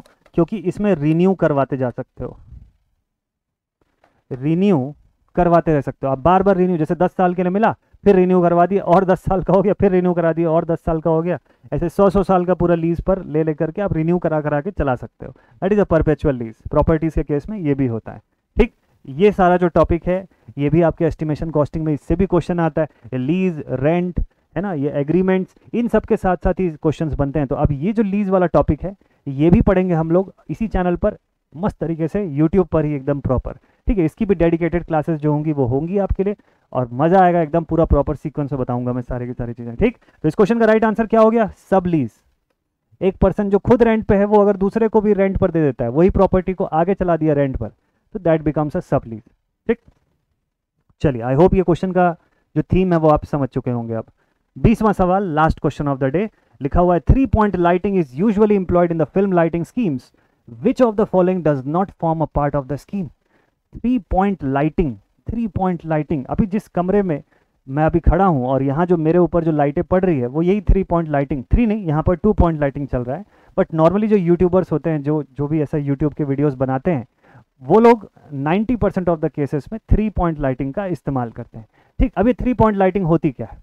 ठीक, आप सोच रहे होंगे कि ऐसे कोई लाइट होगी जिसके ऐसे 3 टर्मिनल निकले होंगे तो 3 पॉइंट होगा। ठीक है, ये इस तरीके का नहीं है। अगर आप इस क्वेश्चन को समझ चुके होंगे या देख चुके होंगे पहले तो थोड़ा सा आइडिया रहेगा। एसएससी का ही क्वेश्चन है ये भी। देखिए क्या लिखा हुआ है, back light, bounce light, fill lighting और की लाइटिंग। ठीक, पहले तो इस क्वेश्चन का मैं राइट आंसर बता दूं, फिर आपको मैं समझाता हूं कि क्यों ऐसा है। तो इस क्वेश्चन का मैं पूछा है कि जो 3 पॉइंट लाइटिंग यूजुअली हम यूज़ करते हैं फिल्म वगैरह की लाइटिंग स्कीम में, तो कौन सा लाइटिंग फॉर्म उस स्कीम का हिस्सा नहीं है? कौन सा उस लाइटिंग स्कीम का हिस्सा नहीं है? आंसर है बाउंस लाइटिंग। क्यों पता है? बाकी तीनों के तीनों उसके हिस्सा हैं, बाउंस लाइटिंग उसका हिस्सा नहीं है। वाई? देखिए ये होता क्या है, अब जैसे मान लो एक यूट्यूबर बंदा है या कोई भी पर्सन फिल्म की शूटिंग कर रहा है। ठीक, तो अब ये पर्सन जो फिल्म की शूटिंग कर रहा है, इसके पीछे एक बैकग्राउंड भी होगा, एक बैकग्राउंड के सामने ये खड़ा होगा। ठीक है, तो अब इसके लिए जो लाइटिंग आएगी वो कैसी आएगी? देखिए क्या क्या रहेगा इसकी लाइटिंग स्कीम में। ये सभी के लिए लागू होता है, ठीक है, खाली यूट्यूबर्स के लिए नहीं। इंस्टाग्राम पे भी आप रील बना रहे हो या कहीं पर के लिए भी आप रील बना रहे हो तो आप इसको फॉलो करते हो। सबसे बेस्ट आइडियल कंडीशन होती है लाइटिंग के लिए। मूवीज़ की शूटिंग में भी इसी को फॉलो करते हैं। ठीक है, सबसे पहले होता है बैक लाइटिंग। बैक लाइटिंग मतलब एक एक यहाँ से लाइट का सोर्स होगा जो इसके पीछे के पर्दे को रोशन करेगा। ठीक है, बैक लाइटिंग स्कीम। जैसे मेरे केस में बैक लाइटिंग नहीं है, क्यों? क्योंकि यहाँ पे बोर्ड है पीछे। ठीक है, डिजिटल बोर्ड है तो इसलिए नहीं है। अगर इसकी जगह पर्दा होता तो एक बैक लाइट की मुझे ज़रूरत पड़ती कि जो पीछे की बैकग्राउंड को थोड़ा सा एनहेंस करके दिखाए मुझे। That is a back lighting. अच्छा, दूसरा क्या होता है? फिल लाइटिंग होता है। ठीक, फिल लाइटिंग का काम क्या होता है? देखिए इस तरफ कहीं पर क्या होगा, फिल लाइटिंग यूज होगा। ये फिल लाइटिंग क्या करेगा? जो एटमॉस्फेयर है या जो आसपास का जो एम्बियंस है, ये जैसे सपोज कर लो कि मेरे साइड से इधर इधर कहीं से इस तरफ से एक फिल लाइटिंग चल रही होगी। क्या होता है कि अगर नॉर्मली मैं सामने से एक लाइट खड़ी कर दूं तो उस लाइट से सिर्फ फेस का ये हिस्सा चमकता हुआ दिखेगा और इधर पर अंधेरा हो जाएगा। ठीक है, या ये हिस्सा जो है साइड साइड का उस पर शेड आ जाएगा, शेडोज जैसे दिखने शुरू हो जाएगा। तो उसके लिए आपको ज़रूरत पड़ती है फिल लाइटिंग की। और एक लाइटिंग जो होती है वो की लाइट होती है। एक लाइटिंग जो होती है वो की लाइट होती है, यहाँ पर जो हम लोग लगाते हैं एकदम फ्रंट पर। ठीक, ये मेन लाइट होती है आपकी। तो जब भी ऐसा कोई वीडियो वगैरह शूट होता है, जैसे मेरे केस में ये की लाइटिंग यहाँ पर है, ये नीचे लगी हुई है इस तरफ। ठीक है, तो देखिए इससे मैं जैसे अपने हाथ को मूव कर रहा हूँ, आपको मेरे हाथ का शेडो दिख रहा होगा मेरे चेहरे के ऊपर। ये की लाइटिंग, अगर मैं इसको बंद कर दूँ, देखिए ये डिफरेंस दिख रहा है आपको। तो that is the key light. ऐसे ही हर केस में की लाइट एक होती है जो सामने से इफेक्ट डालती है। तो ये की लाइट उस ऑब्जेक्ट को हाईलाइट करने के लिए होता है जिसको आपको कैमरे में दिखाना है। That is the key light. Fill lighting क्या करने के लिए होती है? जैसे मैं यहाँ पे खड़ा हूँ, अब जैसे मैं इधर कहीं से देखना चाह रहा हूँ ऊपर से, देखिए मेरे सिर के ऊपर से यहाँ पर भी एक लाइट है। देखिए ये मेरा हाथ जो है उसके आते ही यहाँ पर शेडो पड़ रहा है, मतलब ऊपर से एक लाइट चल रही है। तो ये सब फिल लाइट का काम कर रही है। मेरे केस में बैक लाइट नहीं है, बाकी नॉर्मल केसेस में बैक लाइट भी होती है। ठीक, अब बाउंस लाइट क्यों नहीं हुआ? बाउंस लाइट क्या होती है पता है? डिस्कोज वगैरह में आप देखेंगे तो ऐसे गोल सी लाइट लगी होती है, मतलब गोल से ऐसे बॉल जैसा होता है, कांच कांच इसके अंदर खूब लगा होता है ऐसे। और इसके ऊपर जब कोई लाइट पड़ती है तो वो बाउंस करा देता है उसको, इधर उधर बाउंस करवाता है उसको, रिफ्लेक्ट कराता है और ये गोल गोल घूमता रहता है। That is the bounce light. वो अगर लगा देंगे तो फिर तो हो चुका वीडियो शूट। ठीक है, चलिए इसकी फोटो होगी मेरे पास, दिखाता हूँ। लॉजिक के साथ क्वेश्चन समझना जरूरी होता है, इसीलिए मैं आपको सारे पॉइंट्स के बारे में बता रहा हूँ कि होता क्या, नहीं तो सीधे सीधे आंसर हम लोग देखते हैं। चलिए देखिए, अब आपको ये लाइटिंग सिस्टम समझ में आ जाएगा तुरंत। इसको आप यूज़ भी कर सकते हैं, जो मैंने बताया बिल्कुल प्रैक्टिकल है। आप कभी रील्स वील्स अगर बना रहे होंगे तो आप ये 3 पॉइंट लाइटिंग सिस्टम इस्तेमाल करके देखिए, एकदम परफेक्ट जो वीडियो बनेगी आपकी, उसमें क्लैरिटी बहुत अच्छी आएगी। तो अगर कोई पर्सन यहाँ पे बैठा हुआ है तो देखिए उसके पीछे का बैकग्राउंड को हाईलाइट करने के लिए एक लाइट होगी, दूसरी लाइट जो होगी वो उसकी की लाइट होगी, हो सकता है ये वाली इसकी की लाइट होगी, और एक लाइट जो होगी यहाँ से वो फिल लाइट होगी। फिल लाइट की इंटेंसिटी को कम रखा जाता है। ठीक, this is the bounce light. Bounce light इसके अलावा भी बहुत सारे शेप की होती है। वो ऐसे घूमने उमने वाली जो लाइटें होती है आप देखे होंगे रील के ऊपर ऐसे पूरी लगी रहती है, रील नहीं मतलब एक ऐसे मेटल फ्रेम के ऊपर ऐसे घूमने वाली ऐसे लाइटें लगी रहती है इस तरीके की, जो रोटेट वगैरह होती है, वो भी सब बाउंस लाइट है और ये भी बाउंस लाइट है। ठीक है, ये सब बाउंस लाइट होती है। तो ये अगर यहाँ पे लगा देंगे तो गड़बड़ हो जाएगा। ठीक, चलिए तो दिस इज़ इट, ये अपना आज का लास्ट क्वेश्चन था। अब आता है आप सभी के लिए एक होमवर्क क्वेश्चन जिसका आंसर मैं अगली क्लास में आपको बताऊंगा, ठीक है। तो this is last, this is our homework question. कल के सेशन पर मैं इसका आंसर करूंगा, उससे पहले आप लोग कोशिश करिएगा कमेंट सेक्शन पे इसका आंसर या खाली ऑप्शन नंबर भी आप चाहें तो बता सकते हैं कि ये ऑप्शन इसका राइट आंसर है, ठीक है। लिखा हुआ the ratio of reading of the 2 watt meters connected to measure the power in a balance 3 phase load is 3:2 and the load is inductive, the power factor of the load is how much, ठीक। तो I hope आज के जितने questions बनाए आपको एकदम अच्छे से मस्त से क्लियर हुए होंगे। ऐसे ही एकदम बढ़िया लेवल पे प्रैक्टिस करते रहिए आप लोग, आपके लिए डेली के डेली ये वीडियोस आते रहेंगे। और हाँ, आने वाले 3 दिन जो फेस्टिवल का ड्यूरेशन है, इस समय भी आपके लिए वीडियोस रहेंगे। टाइम ड्यूरेशन में थोड़ा सा रिड्यूस कर दूंगा, इस ड्यूरेशन में time duration number of question थोड़े से रिड्यूस करके रखेंगे हम लोग, ताकि आप ज़्यादा से ज़्यादा समय घर पर और मस्त तरीके से अपना फेस्टिवल एंजॉय करने में, मतलब दिवाली की तैयारियां करने में आप निकाल सको। लेकिन सीक्वेंस या जो एक कंसिस्टेंसी है डेली पढ़ने की, वो नहीं ब्रेक होगी, आपके लिए डेली का डेली कंटेंट आता रहेगा। तो आज का सेशन अब यहीं पर एंड करते हैं। आई होप आपको मजा आया होगा आज पढ़ने में। कल मिलते हैं आप सभी से सेम टाइम पर, सेम चैनल पर, डेल्टा अकेडमी पर मिलते हैं आप सभी से कल। Take care and thank you so much all my dear students, stay connected and जय हिंद।